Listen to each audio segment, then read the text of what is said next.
할렐루야. 코로나 팬데믹으로 세상은 요란하고 어수선한데도 복되고 귀한 자리 축하해주고 축복해주기 위해서 함께한 이 자리에 함께한 모든 분들께 우리 하나님의 지키심과 보호하심이 오늘을 비롯하여 이제 후로도 함께 하시기를 예수 그리스도의 이름으로 축원합니다. 오늘 우리 사회자께서 본문을 봉독해 주셨는데요. 자, 그 15장의 1절을 다 함께 다시 한번 봉독해 주시겠습니다. 자, 15장 1절입니다. 시작.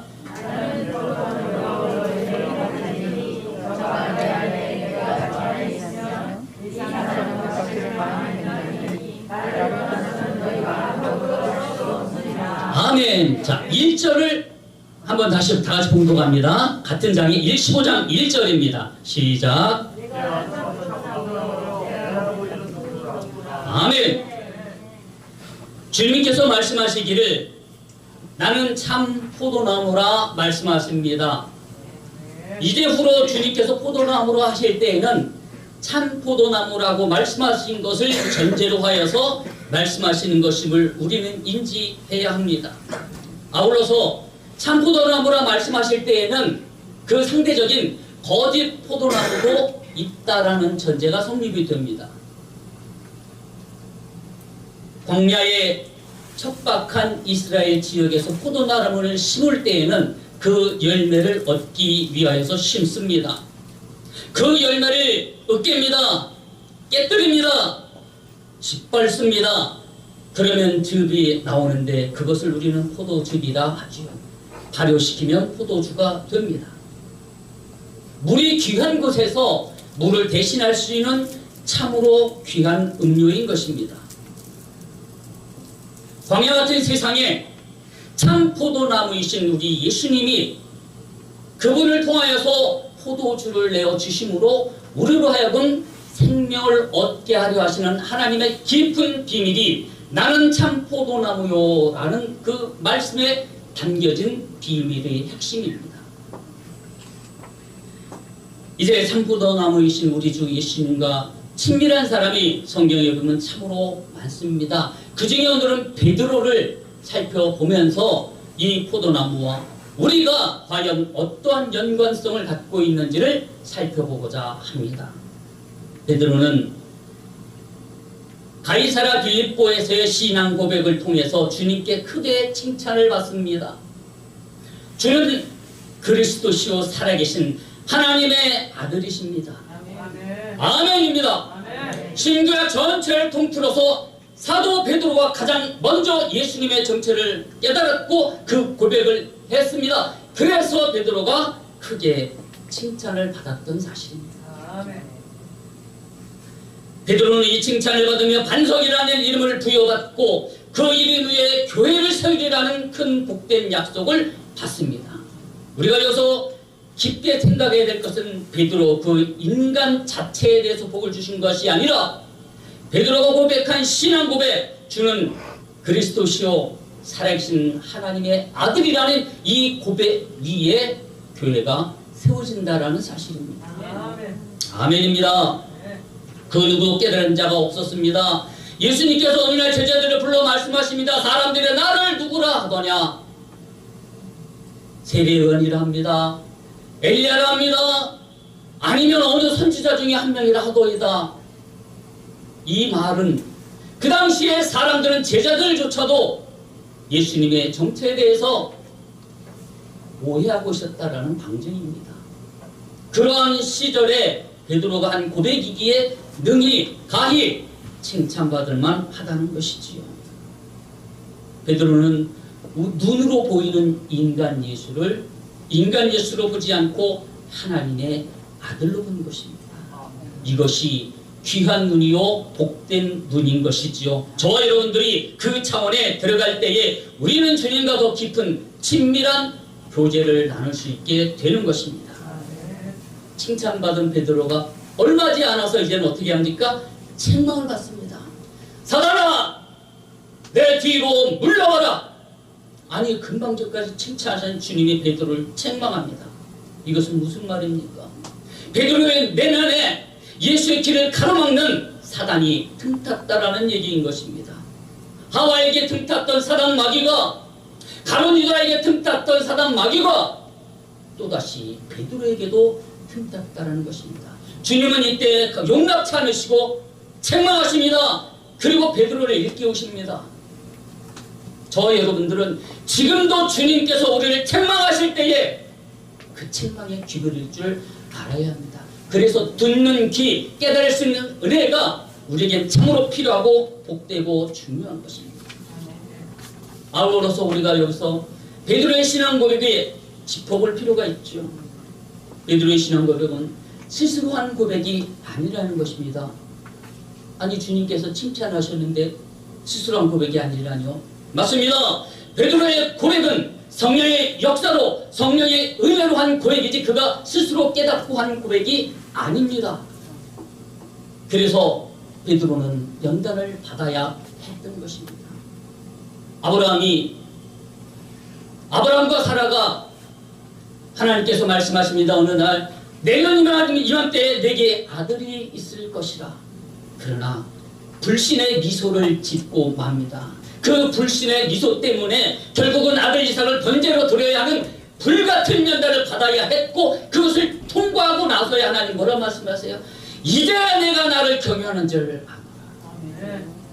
그래서 연단은 내가 자초원하신 것이기 때문에 삼가 우리 입술의 말은 한마디 한마디조차도 살피고 제삼제사 조심해야 하는 것입니다. 더더구나 주의 말씀을 전하는 목회자라면 더 신중해야죠. 사람의 여러 가지 일들 가운데서 말씀드립니다. 돈을 사람이 만들었습니다. 돈을 위해서 사람을 만들었는데 이제 사람이 돈에 노예가 돼요. 옷이 사람을 위해서 입는 것인데 옷이 비싸고 좋으니까 어떻게 돼요? 사람이 옷을 오히려 보호해야 합니다. 사람이 거처하기 위해서 집을 지었는데 집이 좋고 비싸니까 이제는 사람이 집을 지키는 개의 자리에 들어갑니다. 이것을 전도 몽상 현상이라 합니다. 본말이 전도된 것이지요. 사물을 거꾸로 보는 것이며 꿈을 현실로 착각하는 것입니다. 그런데 이러한 현상이 우리 신앙 안에서 있다는 사실을 살펴볼 필요가 있습니다. 이것을 방치하고 이것을 개선하지 않는다면 우리는 곁길로, 잘못된 길로, 그릇된 길로 갈 수도 있기 때문이죠. 몇 가지 사례를 통해 살펴봅니다. 진리의 왜곡은 곧 하나님의 말씀도 왜곡될 수 있다는 사실입니다.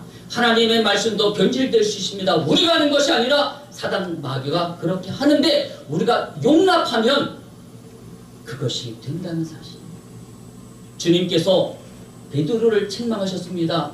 예수님께서 십자가 져야 한다는 그 말을 하실 때에 죽었다가 다시 3일 만에 살아나야 하는 것이 하나님의 뜻인 것을 알려줄 때에 그것을 베드로가 가늠하기 때문에 책망받았던 것이죠. 첫 번째 사례입니다. 가나안의 정탐꾼들을 살펴봅니다. 가나안은 하나님의 저주를 받은 족속입니다. 그런데 그들의 땅에 거대한 포도송이가 생겨났습니다. 장정 두 사람이 메고와야 할 정도로 거대한 포도송이였습니다. 하나님이 복 주셔서 적과 꿀이 복된 땅이어서 그럴까요?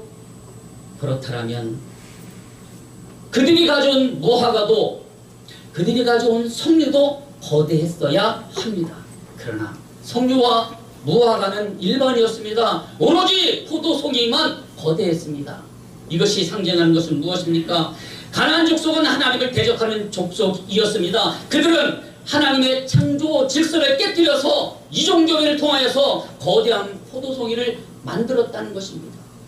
포도즙을 하나님이 우리 주님이 허락하셨을 때에는 음료로서, 물이 귀할 때에 음료로서 허락하신 것인데 가나안 족속은 거대한 포도송이를 만들어서 어떻게 해요? 더 많은 포도즙을 만듭니다. 왜요? 술 취함과 방탕함을 취하기 위해서였습니다. 역사적으로도 그런 사실은 근거가 있습니다. 성경은 말씀하죠. 술 취함과 방탕함을 취하지 말라. 오직 성령의 충만함을 받으라. 근데 가나안 족속은 정면으로 그 하나님의 말씀에 대적한 것입니다. 거대한 포도송이가 그러한 엄청난 함정을 가지고 있었다는 사실이죠. 이스라엘 백성은 또 어떠합니까? 하나님이 1년 반의 광야를 거쳐오면서 가데스반에 이르렀을 때에 광야를 가나안 앞에 이르렀을 때에 들어가라 했습니다. 그러면 아멘하고 들어가면 되는데 정탐꾼을 보냅니다. 그들이 가져온 정보를 통하여서 아유 우리가 어떻게 들어갑니까? 차라리 애굽에서 죽었으면 좋았겠습니다. 예, 그들의 불순종과 그들의 불평의 말 때문에 결국 그들은 40년을 광야를 돌면서 다 죽었습니다. 우리 입술의 말은 그래서 너무 중요한 것이죠. 자, 두 번째, 법궤에 대한 것을 살펴봅니다. 법궤는 하나님께서 허락하신 규례대로 만든 하나님이 함께 하심의 상징이지요. 그 법궤 안에는 하나님이 말씀하신 말씀의 두 돌판이 들어가 있고 만나를 담은 항아리와 아론의 쌍난 지팡이가 들어가 있습니다. 그런데 이것이 바른 것일까요? 사울왕이 블레셋의 전쟁을 쳐서 법궤를 빼앗깁니다. 다윗이 이것을 다시 가져올 때에 너무 기뻐서 너무 감사해서 바지춤이 내려가는지도 모르고 춤을 출 정도로 기뻐했습니다. 법궤를 옮겨옵니다. 그런데 옮기던 우사가 수레에서 떨어지는 법궤에 손을 대자 그 자리에서 즉사합니다.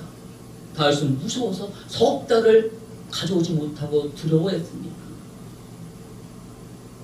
결국 율법을 상고합니다. 그래서 법궤를 옮기는 방법이 하나님의 방법이 틀렸다는 것을 알고 그것을 수정해서 다시 예루살렘을 가져오죠.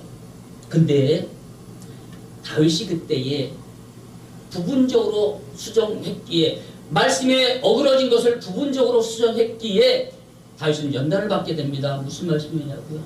법궤 안에는 하나님의 말씀 돌판 2개만 들어가는 것입니다. 그렇다면 만나를 담은 항아리와 아론의 쌍난 지팡이는 어찌해야 될까요? 맞습니다. 법궤 앞에 두어서 이스라엘 백성으로 보고 교훈 삼게 하셨습니다.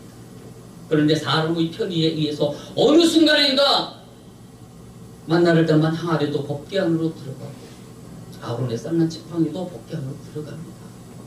틀렸다 할 수 없지만 하나님 본래의 뜻은 아니라는 거죠. 세 번째, 12번째 사도에 대한 질문을 여러분 드려봅니다. 가룟 유다의 결석으로 인하여서 자리가 비었습니다. 그래서 사도들이 백신문도와 함께 열심히 기도합니다. 성령 충만함을 입어서 제비 뽑아 마띠아를 세웁니다.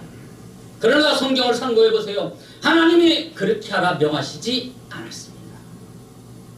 사도들이 주님께서 말씀하신 이 사도의 위치의 중요성을 압니다. 그들은. 그리고 주님께서 12이라는 숫자를 세웠을 때의 12의 의미도 압니다. 그러니까 한 자리에 빈 것을 어떻게든 채워야 되겠다라는 생각 속에서 그들은 기도했고 그렇게 해서 마띠아를 채웠습니다. 그러나 하나님은 어떻게 합니까? 12번째 사도를 따로이 세우셨다는 사실을 우리는 성경을 통해서 알 수 있습니다. 사도는 주님께서 친히 부르셔서 세우신 제자를 말하는 것입니다. 아멘이지요. 사도행전 9장 25절에 저는 이방인을 위하여 택한 나의 그릇이라. 누굽니까? 사도 바울입니다. 12번째 사도는 주님이 친히 부르신 사도 바울인 것입니다. 사람의 생각과 하나님의 생각은 이렇게 다릅니다. 이사야 55장 9절에 말합니다. 하늘의 땅보다 높은 같이 너희 생각보다 나의 생각이 높으니라. 하나님은 물론 제자들이 마띠아 세운 것이 틀린 것은 아닙니다. 왜? 그들이 하나님을 믿고 하나님의 의도하는 은혜에서 기도했습니다. 그러나 하나님의 깊은 인류 구원을 위한 크신 경륜을 제자들은 거기까지는 깨달지 못했기 때문에 그들의 손에서는 최선을 다한 거죠. 잘못됐다고 말씀드리는 것이 아닙니다. 그걸 저와 여러분에게 대입된다면 저와 여러분이 오늘날의 신앙생활이 하나님께 대한 우리의 모습이 부족하고 연약할 수 있습니다. 그러나 최선을 다하였다면 하나님은 그것을 믿음으로 받으신다는 사실입니다. 하나님의 생각과 우리 생각은 분명히 다릅니다. 그래서 우리는 불같이 기도해서 최대한 내 생각을 제하여 버리고 성령의 감동함과 성령의 충만함 속에서 바른 분별력, 바른 판단력으로 목회를 해나가야 된다는 사실이죠. 이것을 우리가 학부에 4년 동안 배웁니다. 원고에서 배웁니다. 학술에서 심도 깊은 연구를 하면서 좀 더 성경적으로, 좀 더 하나님 말씀에 입각해서 하나님께로 더 가까이 가보자 몸부림치는 것입니다. 우리는 온전하지 못합니다.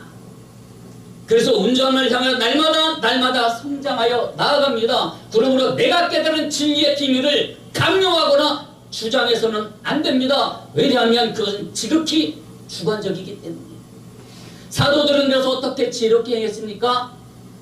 기도하고 함께 고백하고 그래서 그 다음에 옳다 인정되는 그제서야 선포하고 공유했습니다. 베드로의 세 번째 모습, 일사각오의 모습을 봅니다. 6월절 성만 찬자리에서 베드로는 고백합니다. 주님께서 베드로야 내가 나를 3번 부인하리라 할 때에 아닙니다. 여기는 11명이 다 부인하던 나는 주님과 함께 하겠습니다. 그랬던 베드로였습니다. 그런데 한 기자의 질문에 그는 흔들리고 말았던 것이죠. 한 기자가 너도 그와 함께 있었다, 곧 예수와 함께 있었다 하니 어떡합니까? 부인하고 맙니다. 사단 마귀는 베드로의 심령에 두려움을 심어줍니다. 죽음의 공포를 심어줍니다. 자기도 모르게 부인하고 말았어요. 베드로만 그랬을까요? 저와 여러분은요, 인정해야 합니다. 이것을 인정하지 않으면 사단은 또 틉니다. 우리의 연약함을 인정할 때에 주께서 그 연약함을 성령으로 더불어 강함으로 채워주신다는 사실입니다. 우리가 그것을 부정하기 때문에 성령이 도와주실 수가 없는 것입니다. 인간은 죽음의 한계 상황에서 그 공포를 극복할 힘이 인간 스스로에게는 결단코 없기 때문에 우리는 전적으로 성령께 의지하고 성령님을 붙잡아야 되는 것입니다. 네 번째, 베드로의 배반의 모습을 살펴봅니다. 예수를 3번 부인합니다. 완전한 부인이었죠. 생사를 같이 하겠다는 베드로였습니다. 용감하고 씩씩한 베드로였습니다. 주님의 호위장군과 같은 든든한 베드로였습니다. 그러한 베드로가 한 기자의 작은 여종의 질문에 하염없이 무너지고 말았습니다. 예수께서 부활 후에 오셔서 베드로에게 묻습니다. 네가 나를 사랑하느냐? 베드로는 고백합니다. 주께서 아시나이다. 기자의 질문을 통하여 여지없이 무너져 내린 자신의 모습을 보고서 그 연단의 모습을 통해서 베드로는 돌이킵니다. 그때의 고백은 말하면 성숙된 신앙입니다. 진실된 체험한 자력 믿음으로 고백을 합니다. 주께서 아시나이다. 여러분, 수많은 목회자들이, 수많은 성도님들이 각양 연단의 모습을 봤습니다. 그렇기 때문에 그가 드리는 신앙의 고백은 그 인생의 모든 농축의 그것입니다. 소중한 것이죠. 귀하고 값진 것입니다. 5번째, 베드로의 회심을 살펴봅니다. 새벽닭 울음소리에 베드로는 통곡합니다. 다 주님을 떠나도 나는 주님을 지키겠습니다 했던 그 고백이 떠올랐을 때의 베드로의 심령은 어떠했을까요?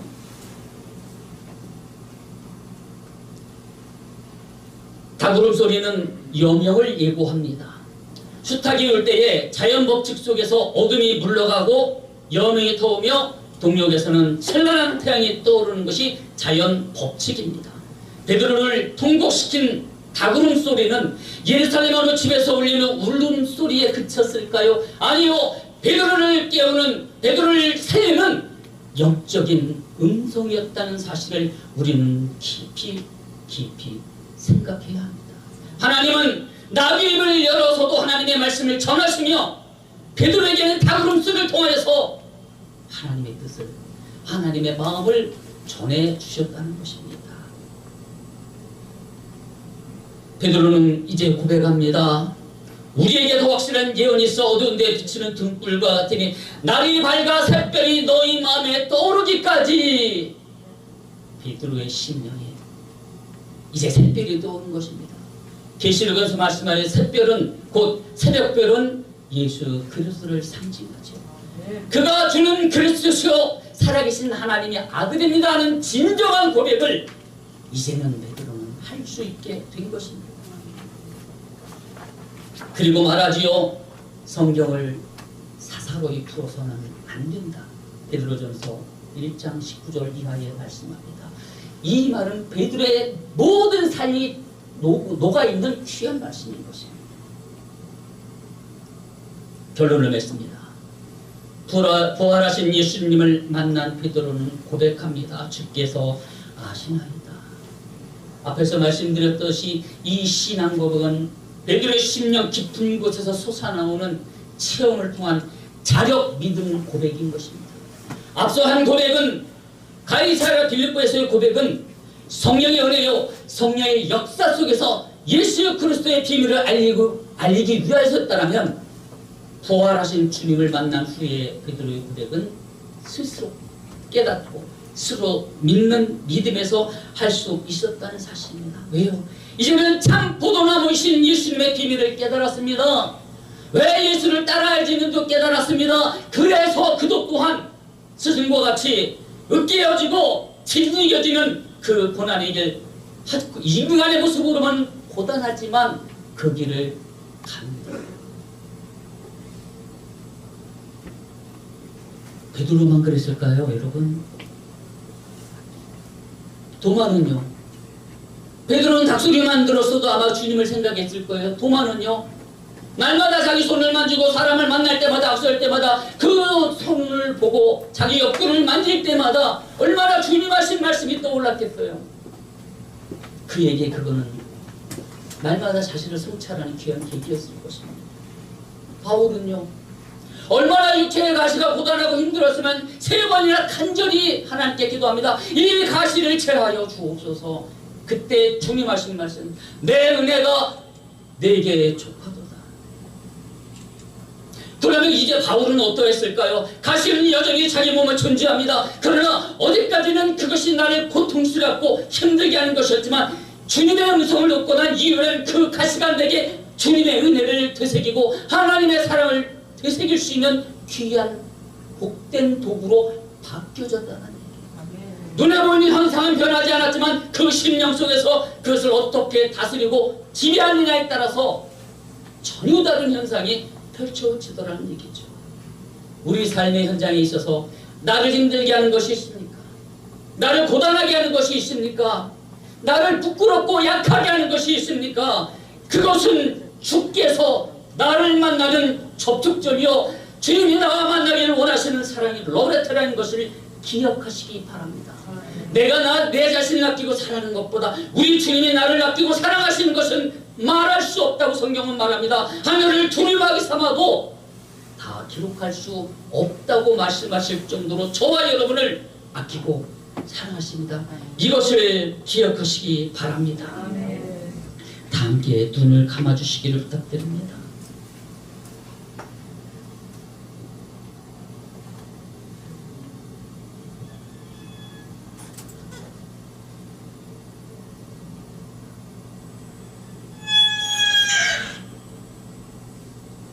날마다 가는 곳마다 들리는 이 닭울음 소리, 베드로는 그 소리를 들을 때마다 그 마음이 어떠했을까요? 그러나 참 포도나무의 비밀을 깨달은 베드로에게는 하늘 가격 울음소리가 되어졌고 그 울음소리는 순교의 길을 가게 했습니다. 베드로의 남은 생일 동안 그의 가는 곳곳마다에서 닭울음 소리는 들렸을 것입니다. 그러나 이제 그 닭울음 소리는 주님께로 가는 복된 길이었습니다. 이제 우리도 그 길을 가야 합니다. 전능하신 하나님 우리 아버지, 지극히 연약하고 부족한 우리 한 사람 한 사람입니다. 그러나 주의 손에 붙잡힌 바 있을 때에 우리는 능력자요 주의 복음을 전하는 장수가 되는 줄 믿나이다. 이것을 주께서 성령으로 걸어와 함께하사 증거하여 주옵시고 우리는 주께서 부르시는 그날까지 허락된 땅의 모든 삶을 통하여 주 앞에 충성 헌신하시는 주의 종들이 다 되게 하여 주옵소서. 우리 주 예수님 이름으로 감사하며 기도하옵나이다.